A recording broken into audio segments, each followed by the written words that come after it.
네, 저희는 지난주까지 요한복음에 나타난 7가지 표적 이야기들을 하나하나 살펴보았고요. 오늘부터 9주 동안 주님이 가르쳐 주신 기도 혹은 우리가 그냥 줄여서 주기도문이라고 얘기하는 것들을 9개로 나누어서 살펴보려고 합니다. 왜 주기도문을 같이 좀 나누려고 했냐면 사실은 주일학교 유스도 이제 오늘부터는 계속 같이 어른들과 똑같이 주기도문을 하나하나 좀 살펴보려고 하는데요. 주기도문이라고 얘기를 하면 우리 속에 여러 가지 그 연상이 떠오르는 것들이 있어요. 그 중에 하나가 뭐냐면 그냥 툭 건드려도 쭉 나오는 거예요. 그죠? 그러니까 뭐 주기도문 하자 그러면 준비 안 됐는데도 그냥 주르르르륵 나오는 거죠. 그래서 크리스찬들이 모이면 그냥 별로 기도할 사람이 없거나 아니면 모임을 간단히 줄여야 되거나 목사님 축도 같은 거 안 하게 되면 그냥 주기도문으로 끝내는 그런 그림들이 연상이 되어지고요. 그러니까 주기도문을 하다가 느끼는 또 하나의 느낌은 뭐냐면 다른 사람들하고 속도를 맞춰서 주기도문을 이렇게 고백을 하다가 보면 이게 지금 내가 뜻을 알고 얘기를 하는 건지 아닌지 모를 정도로 그냥 그 리듬에 따라서 그냥 끝나버린다라는 거예요. 그래서 내가 무슨 기도를 하고 있는지 생각을 하지 않고 그냥 입술만, 말만 쭉 해서 그냥 아멘하고 끝나버리는 그런 연상을 할 수 있어요. 그런 면에서는 가장 흔하고 가장 우리의 몸에 붙고 입에 붙은 것인데 되게 슬프고 역설적이게도 가장 소홀히 취급되어지는 것이 아닌가라는 생각을 한 것이죠. 그런데 사실은 주기도문은 계속 반복해서 말씀을 드리겠지만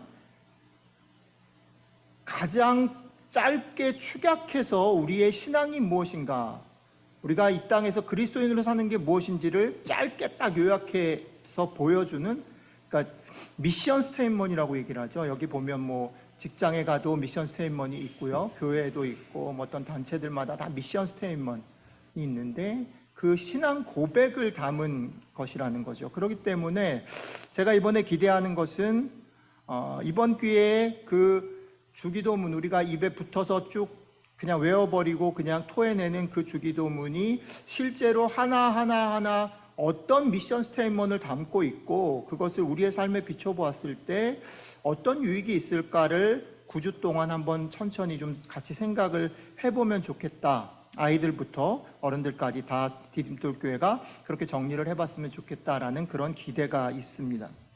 그럼 주기도문에 대한 얘기를 잠깐 하면 왜 9주냐? 주기도문이 그렇게 구성되어 있는 것 같아요. 뭐냐면 주기도문은 이 기도를 우리가 누구에게 드리고 있는가에 대한 이야기를 2개로 나눠서 얘기를 하고요. 그리고 그게 서론이라면 본론에서는 하나님을 향한, 하늘을 향한 3가지 청원의 기도가 있고 그 다음에 우리들 자신, 세상을 향한 3가지 청원, 그러니까 6가지 본론이 있습니다. 그리고 뒤에 이 모든 것을 랩업하는 송영이 있습니다. 그래서 총 더 세분할 수 있지만 한 9개 정도로 구성되어 있는 것이 아닌가라고 생각이 들어서 저희가 9주 동안 같이 살펴보려고 합니다. 저희는 9주 동안 오늘은 그 중에 우리 아버지, 오늘하고 다음 주는 우리가 기도를 누구로 한테하는가, 우리의 기도의 대상이 누구인가, 오늘은 우리 아버지, 다음 주는 그분은 하늘에 계신 분. 그래서 우리 아버지 하늘에 계신, 그 다음에 3번째 주에는 3, 4, 5, 3번째, 4번째, 5번째 주는 아까 말씀드렸던 하늘을 향한 청원. 첫 번째는 하나님의 이름이 거룩히 여김을 받으시고, 2번째는 나라가 임하시며, 5번째는 뜻이 하늘에서처럼 땅에서 이루어지길 바랍니다. 하늘을 향한 3가지 청원을 다루고, 그 다음에 6, 7, 8번째는 이 땅을 향한 청원. 일용할 양식을 우리에게 주시고 우리가 서로를 용서하게 도와주시고 시험과 악에 들지 않게 도와주십시오라고 하는 일용할 양식의 문제, 용서의 문제, 시험과 악의 문제를 다루도록 하겠습니다. 마지막 9번째는 전체를 랩업하는 주님의 나라가 영원합니다 라는 송영을 다루어 보려고 합니다. 자, 요한복음 때도 그랬고 그 전에도 그랬듯이 주일 설교는 이렇게 구성을 합니다. 저희가 주간 중에 계속해서 이번 주의 주제, 그러니까 이번 주는 사실 여러분들이 이미 묵상을 하셨는데 우리 아버지에 대한 얘기들을 한 주 동안 여러분들이 같이 저랑 같이 세 분에서 묵상을 하고요. 주일날 예배 때는 때로는 거기서 다루지 못한 얘기들을 얘기할 수도 있고, 혹은 그 한 주 동안 5일 동안 묵상했던 내용들을 좀 랩업하고 정리하고 그것이 우리의 삶에 비춰지는 것들을 조용히 좀 한번 돌아보고 하나님 앞에 기도하는 시간으로 주일 예배 설교를 진행을 하려고 합니다. 대략 주기도문 우리 9주를 어떻게 보낼 것인지에 대한 설명을 드렸고요. 지난 한 주 동안에는 여러분들이 저와 함께 우리 아버지에 대한 것들을 누가복음 15장, 그 다음에 히브리서 12장, 여호수아서 1장을 기초로 해서 5번 살펴보았습니다. 같이 하지 못하신 분들도 계시기 때문에 잠깐 오늘 그 부분을 정리를 하고 우리 삶에 좀 하나님 앞에 좀 돌아보고 비춰보는 시간들 잠깐 갖도록 하겠습니다.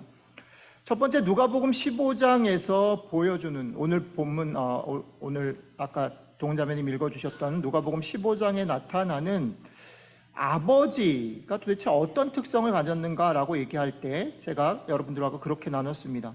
아버지를 떠올릴 때 우리는 전능하신 분, 모든 것을 알고 계시고 모든 권위를 가지고 계신 분으로 사실은 떠올리기 쉽지만, 누가복음 15장이 얘기하는 아버지의 모습은 사실은 그 전능하시고 무한한 권력을 가지고 계신 그것들을 포기하신 아버지의 모습을 더 강조해서 보여주고 있다라고 생각을 하는 것입니다. 아버지는 전능하심에도 불구하고 아들이 자기에게 유산을 달라고, 사실은 지금 우리가 가지고 있는 개념보다 훨씬 더 강한 개념입니다. 당시 상황은 가부장적인 그런 아버지의 권한이 더 센 것이고요. 그리고 그 아들이 그것을 아버지가 살아있을 때 요구하는 것은 대단히 폐륜적인 행동이다라고 말씀을 나눴습니다.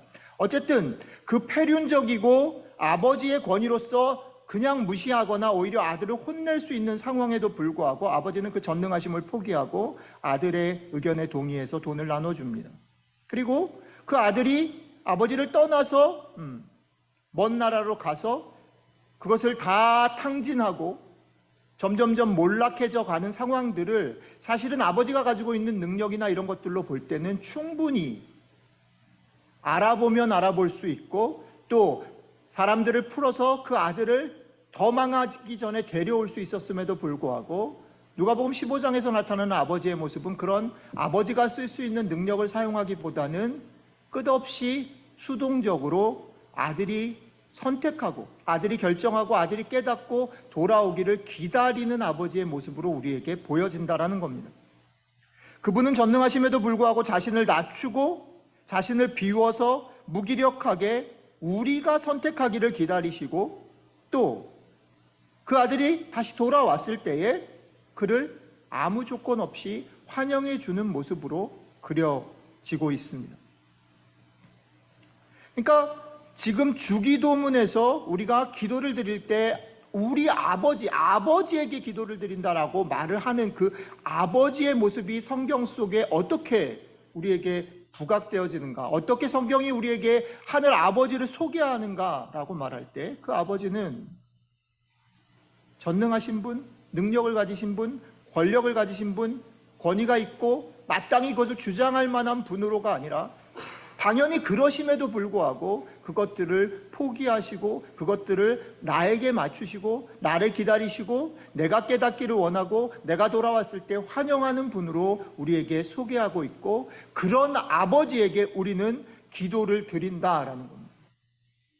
이 사실이 어떤 의미인지는 뒤에 또 한 번 더 생각을 좀 해보도록 하겠습니다. 어쨌든 우리가 누가복음 15장을 통해서 우리가 기도하는 대상인 아버지 하나님, 그분은 이런 분이다라고 우리는 묵상했습니다.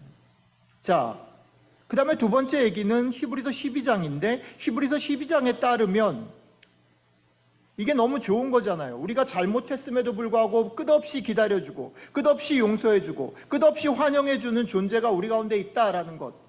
우리 아버지 있어. 그러니까 내가 혹시나 망해도, 혹이나 잘못해도, 혹이나 실수해도, 혹이나 실패해도 나는 다시 세컨 찬스를 가질 수 있어 라는 것이 우리의 삶에 대단히 위로가 되고 대단히 축복임에 틀림없지만, 히브리서 12장은 무슨 얘기를 하냐면 그의 자녀가 된다라는 것, 그의 아들과 딸이 된다라는 것은 우리에게 그런 축복만 있는 것이 아니라, 그런 끝없는 유혹을 누리기만 하는 것이 아니라, 우리가 그분 안에 그분의 아들과 딸로, 그분의 자녀로 살아간다라는 말은 그분의 자녀답게 살기 위해서 여기서 다른 사람들이 선택하지 않은 아버지의 뜻을 쫓는 좁은 길을 선택하는 삶이다라는 겁니다.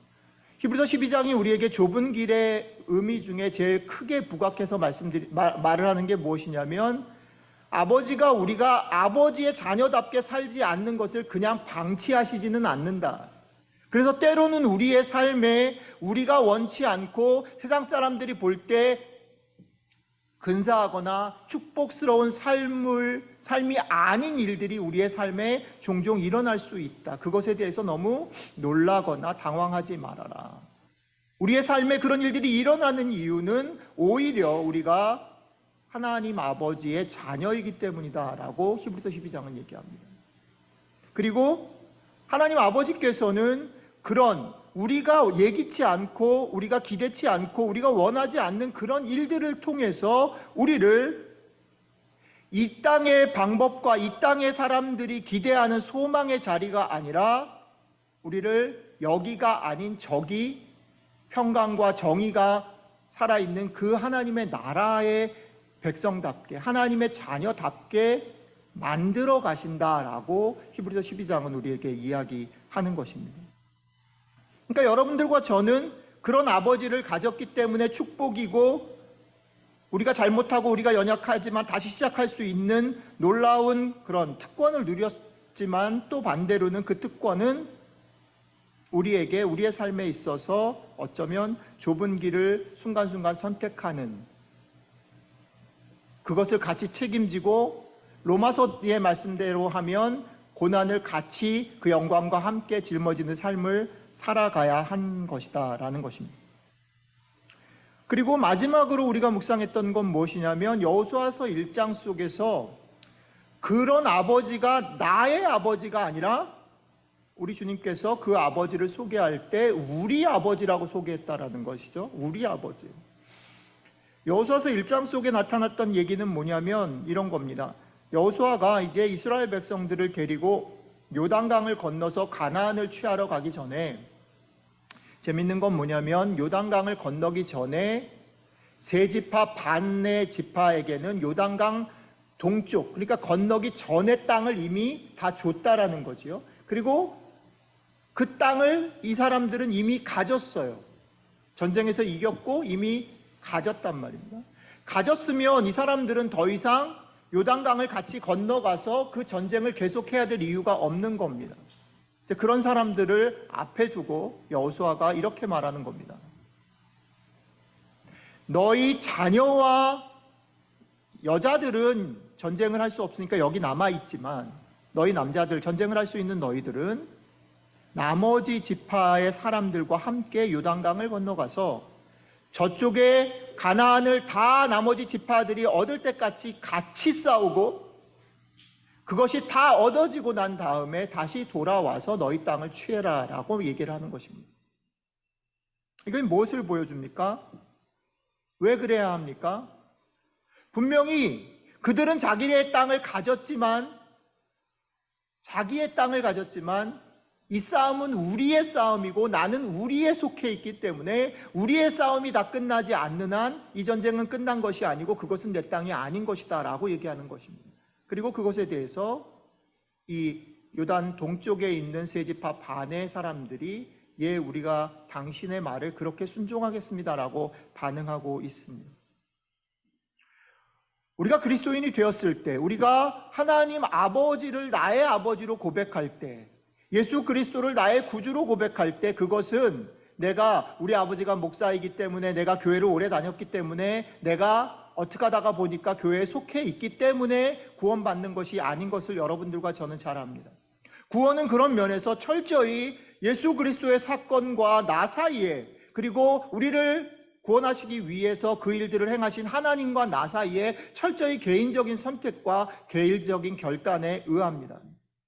우리는 그 예수 그리스도를, 그 하나님을 바라보면서 개인적으로 나의 아버지가 될 것인지 아닌지를 결정합니다. 그런데 놀라운 건 뭐냐면, 우리가 개인적으로 그 결정을 할 때, 개인적으로 내가 예수 그리스도를 주로 받아들일 때 놀라운 일은 받아들이는 그 순간 우리는 더 이상 개인이 아니라는 것입니다.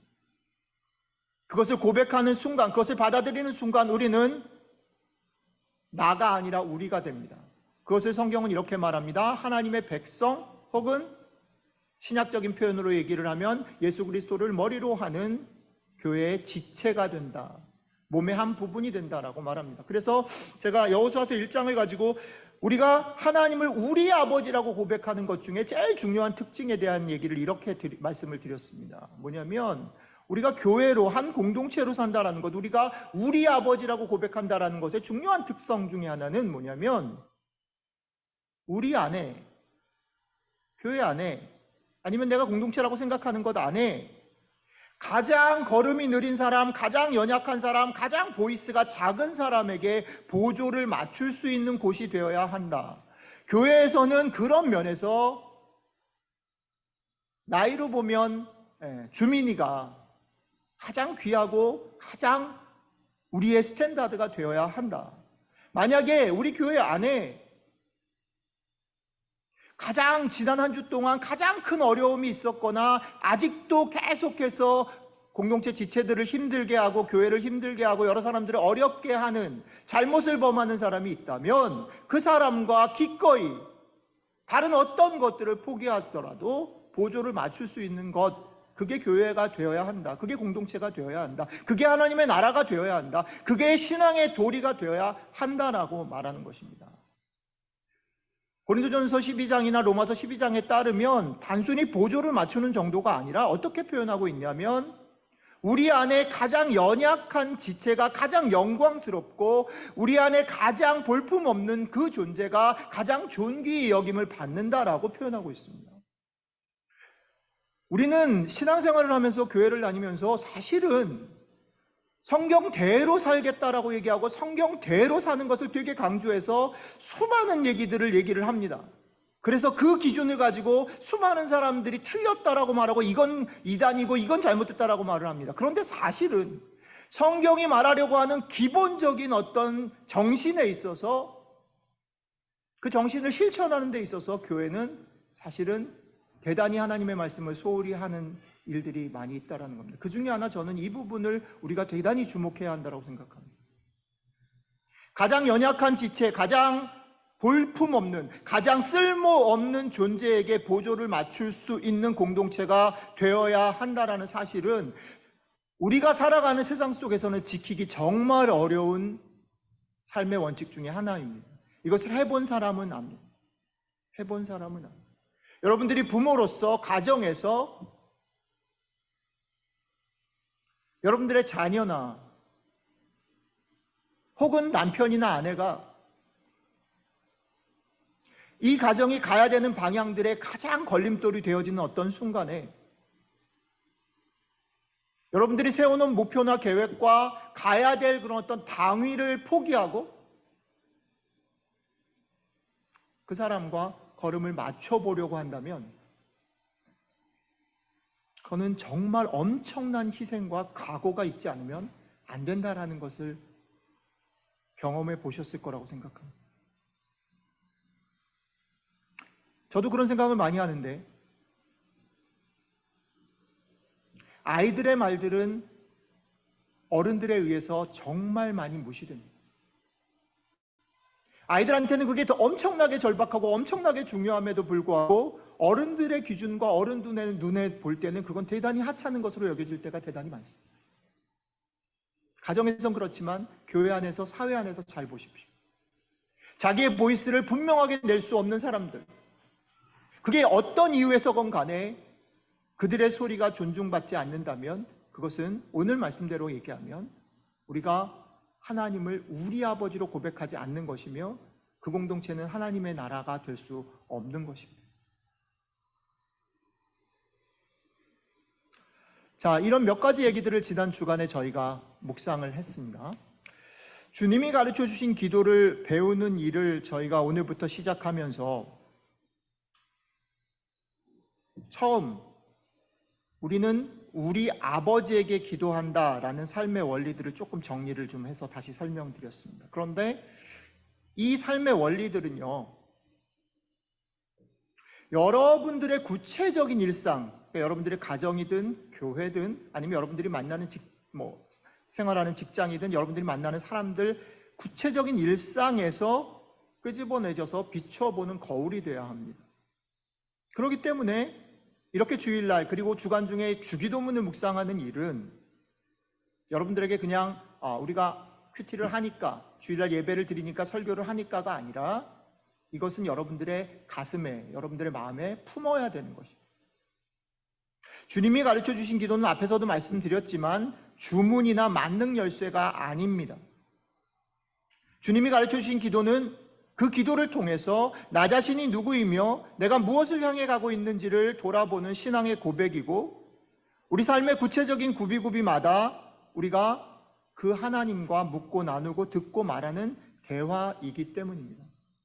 그러니까 여러분들이 오늘도 이 말씀들을 여러분들의 삶에 비추어 보고 그 연습을 하고 여러분들의 가슴에 어떻게 품을 것인가라는 생각들을 하셔야 합니다. 그래서 이 시간에 그런 시간들을 잠깐 갖고 오늘 말씀을 마무리하려고 합니다. 이 시간에 제가 여러분들한테 오늘 얘기를 정리하면서 4가지 질문들을 던질 텐데 이 4가지 질문들을 가지고 여러분들이 조용히 눈을 감으시고 이제 여러분들의 시간인데요. 여러분들이 하나님 앞에 여러분들의 삶의 자리에 여러 가지 일들이 있을 거예요. 그죠? 그 삶의 자리로 가져가서 이게 어떻게 비춰질까? 나는 이것들을 어떻게 살고 있는가? 비춰보고 하나님과 교제하는 시간들을 잠깐 갖도록 하겠습니다. 눈을 감으시고 천천히 나의 아버지, 우리의 아버지를 한번 떠올려 보시고 불러보시면 좋겠습니다. 그리고 잠시 멈춰서 그분이 아버지시고 또 어머니시고 여러분들은 그분의 아들이기도 하고 딸이기도 하다라는 사실들을 떠올려 보시면 좋겠습니다. 여러분들이 있는 자리가 어떤 분은 대단히 심각한 문제의 자리일 수도 있어요. 어떤 분은 지금 잘 살아서 환호하는 그런 축복의 자리라고 생각하실 수도 있어요. 또 어떤 분은 나는 잘해보려고 했는데 억울하게 답답해서 어디다 하소연할 수 없는 그런 자리일 수도 있어요. 혹은 여러분들의 삶 가운데 무언가 믿음의 용기를 내서 한 걸음을 디뎌야 하는 자리일 수도 있습니다. 여러분들의 삶의 자리가 저는 어디인지 모르지만 여러분들의 삶의 자리로 가셔서 우리 아버지를 떠올려 보시고 그 아버지 앞에 내가 아들과 딸인 것을 떠올려 보시면서 제가 드리는 질문들을 생각하시면서 잠깐 기도하는 시간 갖고 오늘 말씀을 맺도록 하겠습니다. 눈을 감으시고요. 기도하겠습니다. 한번 떠올려 보시고요. 아버지, 하나님이다. 하나님이 우리 아버지다. 제가 질문 4개를 드리도록 하겠습니다. 첫 번째는 이겁니다. 나는 내가 소중하고 내가 살아가고 내가 생각하는 모든 것보다 하나님이 중요하다라고 생각을 하는가? 여러분들이 지금 소중하게 생각하는 것들을 떠올려 보시고 그것보다 하나님을 더 중요하다고 생각을 하는가? 두 번째는 여러분들의 아버지와 어머니이신 그분이 여러분들을 위해서 여러분들이 인정하지 못하고 깨닫지 못하지만 여러분들을 위해서 놀라운 일을 하셨다라는 것을 그리고 하시고 계신다라는 것을 나는 믿는가?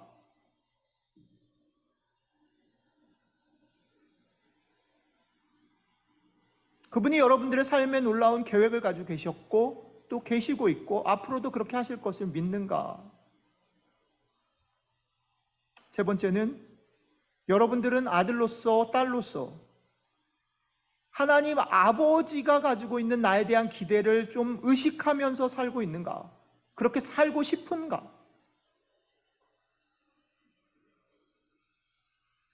그리고 마지막은 나에게 보내주신 나의 가족들, 또 교회 공동체 지체들, 또 내 주변의 사람들과 함께 아버지를 아버지라고 부르며 살고 싶은가? 이 4가지 질문들 중에 여러분들의 마음에 와닿는 어떤 것들을 붙잡고 이 시간에 한 30초에서 1분 정도만 뭐 소리를 내셔도 좋고 조용히 기도하셔도 좋고 한번 기도해 보시면 좋겠습니다. 여러분들이 기도 마칠 때쯤에서 제가 마무리하는 기도하고 오늘 말씀 마치도록 하겠습니다. 같이 잠깐 기도하도록 하겠습니다.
하나님,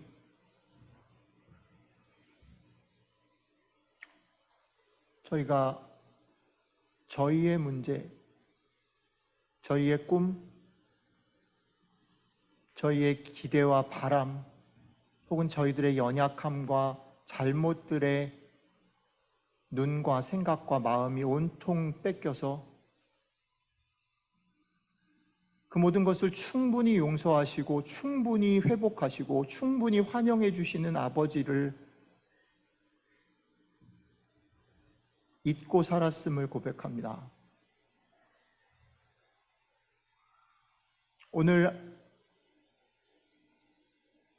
우리가 주기도문을 배우면서 그 아버지께서 끝없이 용서하시는 분이고 용서하셨던 분이고 용서하실 분이신 것, 환영해 주시는 분, 회복해 주시는 분인 것을 알려주셔서 고맙습니다. 우리의 눈이 우리의 문제나 우리의 잘못이나 우리의 기대나 꿈에 더 이상 묶이지 않고 용서하시고 환영하시는 그 아버지를 향할 수 있도록 함께 해주시면 정말 좋겠습니다.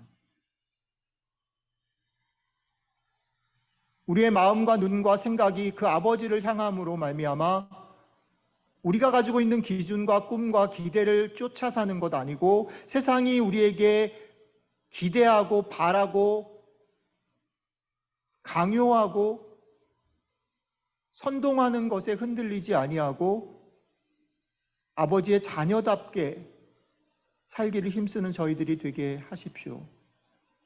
그리고 그 길을 혼자 가지 않고 같이 천천히지만 어깨를 맞대고 손을 맞잡고 같이 걸어갈 수 있도록 여전히 연약한 가운데, 여전히 부족한 가운데, 여전히 실패 가운데 있는 사람들을 끌어안고 같이 울며 같이 격려하며 갈 수 있도록 함께 해주시면 참 좋겠습니다. 우리를 끝없이 용서하시고 환영하시고 기대하시는 아버지가 우리 아버지셔서 참 좋습니다. 우리가 이번 한 주 흩어져서 주님 보내신 곳에서 살 때에 모든 디딤돌교회 식구들이 이 우리 아버지 되신 주님을 누리고 맛보고 경험하며 나누며 살아가는 한 주 될 수 있도록 함께 해주십시오. 감사드리며 우리 주 예수 그리스도의 이름으로 기도드렸습니다. 아멘.